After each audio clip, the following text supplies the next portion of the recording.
gonna stand up for a man who believes in what's right, and if I have to sacrifice the sheriff race, I'm here to do it today because I want the opposition to know I am with Steve Cohen. Steve Cohen, you reporters get this right. He's my brother from another mother. I don't care what they say. It's going to be me and Steve.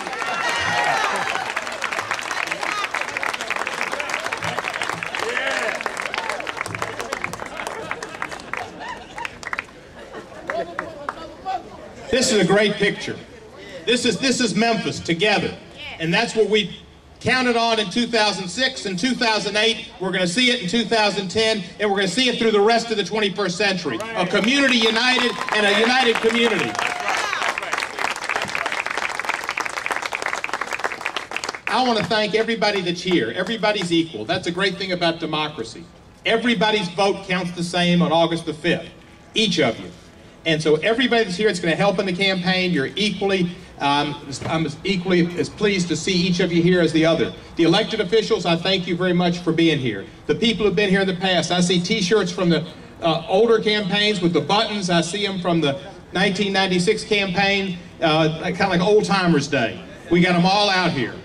I see Bill Day from the Commercial Appeal, formerly from the Commercial Appeal, the best cartoonist in America who's receiving the Robert F. Kennedy Award for being the best journalistic cartoonist in America on May 26th.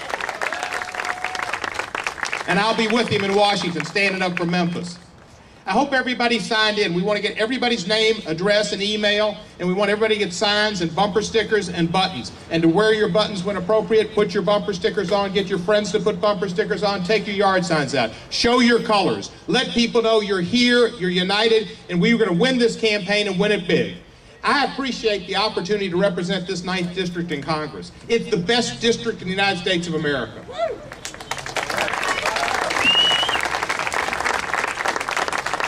I've been blessed to go to Washington at a time when Nancy Pelosi broke the glass ceiling and became the first female Speaker of the House of Representatives, and she is an outstanding, energetic, brilliant, caring House Speaker who has brought about, with the votes of quite a few of us, including me, proudly, the most important legislative bill to pass the United States Congress since the voting rights, civil rights, and Medicaid bills of the 1960s, the health care bill that we passed this year.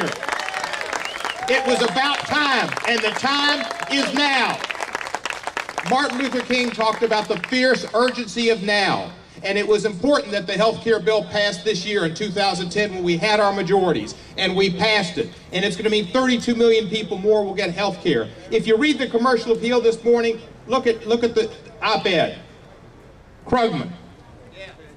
Our economy is doing better. Our economy is doing better than Europe. It's doing better because we passed the American Recovery and Reinvestment Act. We passed the stimulus bill that hired policemen, hired firemen, hired teachers, got MATA buses purchased here, new policemen, all those things. It helped get our economy moving.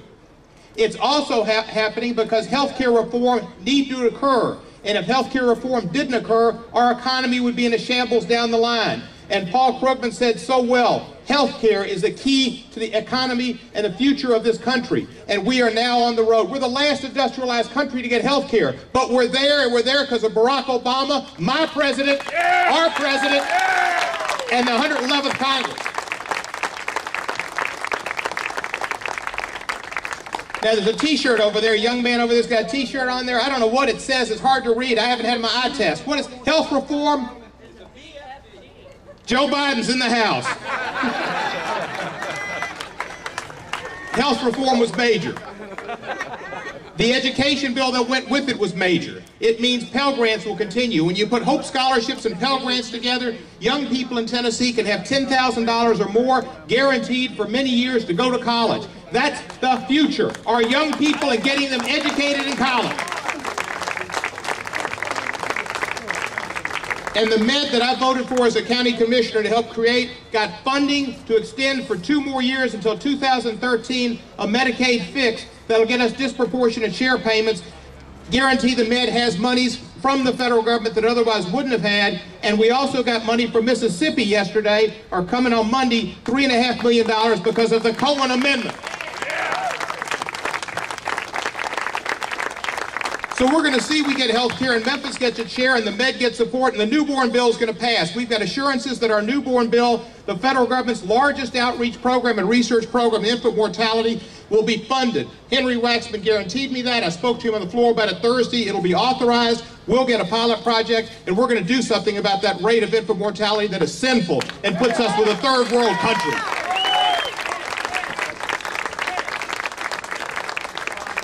There are problems in this country, most of them caused by the 8 years of George W. Bush. And we're trying to overcome them, and we are. We need financial reform of the financial services industry, so we don't end up with another collapse of the economy, a collapse of the financial sector that almost brought this world to its knees. We voted for a difficult TARP bill. The banks repaid it with interest. It was a tough vote, but it had to happen. We did that under George Bush's time, but with the support of Senator Obama and my support. We did the ARRA. We did Lilly Ledbetter and said to women, you're going to have an equal opportunity for equal pay in this country, finally!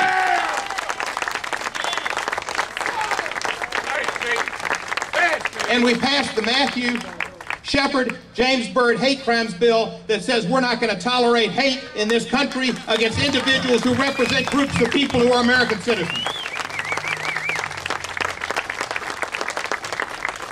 There's a lot more to be done with the climate change. I'm telling you, that 13 inches of rain we had, they said it was a 1,000-year flood. It was brought on by the abuse that we have given Mother Earth over the years. And we need to care about Mother Earth and protect the flora and the fauna for the young people to come and the generations to come. And we're going to do that with an energy bill.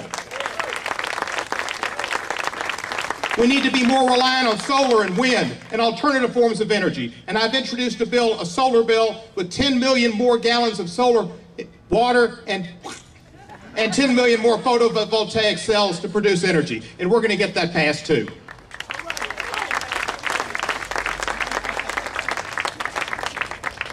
Jobs is an important issue for everybody, and I'm a member of the Jobs Caucus. We're working on a $100+ billion bill to have tax extenders, unemployment compensation continued, COBRA benefits extended, and create jobs. We have a Jobs Caucus. We are working on jobs. We have created jobs with money we brought home. We've created jobs with the ARRA, and we're going to create more and more jobs and get this economy moving. It's doing better. We're going to get it moving and moving and moving. That's our next priority. All right. I want to take special time to thank Jessica. Where is Jessica? Jessica's our musician. Where has she gone to? Down here. Down there she is. Thank you for your music, and she's going to be back and do some more music. I want to thank Van Turner, the chairman of the Shelby County Democratic Party, who was going to welcome us, but is here, and I want to recognize Van. He's been a great chairman. We're going to build a better Memphis. Memphis can be a great city. It's got that potential. We had a program yesterday at the University of Memphis on livable places. We need to make Memphis a more livable place.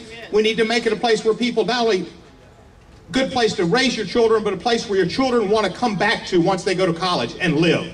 And we can do that by making it livable and tolerant and making it look good on the national stage. And the national media is going to be covering this campaign, and Memphis is going to come out a winner.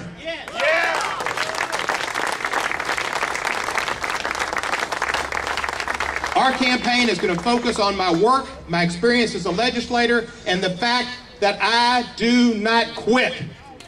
Quitting is not the answer. That's right, Steve. That's right. If I would have quit, we wouldn't have had $1.5 billion for the lottery, for scholarships, for free kindergarten and after-school programs. You can't quit. You work hard, and you work in the position you're in, and you work with others, which a legislator does. I'm proud to be one of 5 members of my class to be a committee chair. Chairman of the Commercial Administrative Law Subcommittee of Judiciary. We'll be having a hearing here the first Monday in June. I'm proud to be a whip, working with Jim Clyburn, one of only 5 people in my class to be a whip. And I'm proud that Nancy Pelosi called me the conscience of the freshman class. I will continue to be that voice, speak for you, speak truth to power, build a better Memphis, and fight for Memphis. Thank you very much. Let's win big.